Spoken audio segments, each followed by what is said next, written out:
আসসালামু আলাইকুম রহমতুল্লাহ বারাকাতু। আজকে আপনাদের পড়া হয়েছিল সবক নাম্বার 4 হারাকাত। সবক নাম্বার 4 হারাকাত। হারাকাত একটা চিহ্ন। জবর জের পেশকে কি বলা হয়? হারাকাত বলা হয়। জবর এই এরকম থাকবে, এটা হলো জবর। এরকম যদি নিচে থাকে এটা হলো জের। আর এটা হলো এরকম যদি উপরে থাকে এটা হলো পেশ। জবর জের পেশকে হারাকাত বলে। হ্যাঁ, জবর জের পেশ যুক্ত অক্ষরকে তাড়াতাড়ি পড়তে হয়, টান দেওয়া নিষেধ। ব্যাস, যে অক্ষরের উপরে আলিফ থেকে ইয়া পর্যন্ত যে অক্ষরের উপরে জবর জের পেশ, এটা হলো জবর, এরকম থাকলে জের। আর এটা হলো পেশ।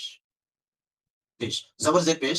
এই আলিফ থেকে ইয়া পর্যন্ত যে অক্ষরের উপরে জবর কিংবা জের বা পেশ থাকবে সেই অক্ষরটা কেমন করতে হবে? তাড়াতাড়ি করতে হবে, টান দেওয়া নিষেধ। দেখুন, হামজা জবর আ বা জবর বা আলিফের উপরে জবর থাকলে বা জের থাকলে বা পেশ থাকলে এটাকে হামজা করতে হবে, আলিফ আর থাকছে না। হামজা জবর আ বা জবর বা তা জবর তা সা জবর সা জিম জবর জা হা জবর হা খ জবর খ, দাল জবর দা জাল জবর দা র জবর র জা জবর জা সিন জবর সা শিন জবর শা স জবর স, ضاد زبر ضاد طا زبر طا ظا زبر ظا عين زبر ع غين زبر غا فا زبر فا قاف زبر قا كاف زبر كا لام زبر لا ميم زبر ما নুন زبر না ওয়াও زبر ওয়া হা زبر হা হামজা زبر আ ইয়া زبر ইয়া।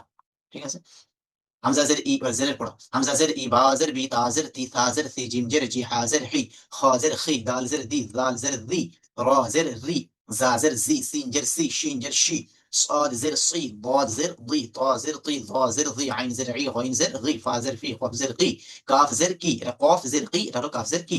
লাম জের লি মিম জের মি নুন জের নি ওয়াও জের উই হা জের হি ওয়াও জের উই হা জের হি হামজা জের ই ইয়া জের ই ইয়া জের ই পড়বি ই, জিবের মাঝখান থেকে উচ্চারণ হবে।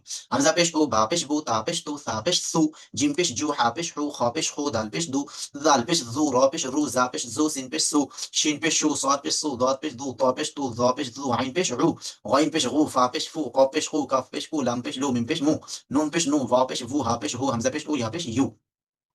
এটা বারবার করে কয়েকবার করতে হবে যতক্ষণ না পর্যন্ত মুখস্থর মতো হয়ে যাচ্ছে। প্রত্যেকটা অক্ষর নুন পেশ নু কি হয়, গইন পেশ গু গইন পেশ কি হয়, গু হয়, পা পেশ ফু হয়, ক পেশ কু হয়। এই বিষয়গুলো যতক্ষণ না মুখস্থ হয়ে যাচ্ছে ততক্ষণ পর্যন্ত এটা বারবার পড়তে হবে।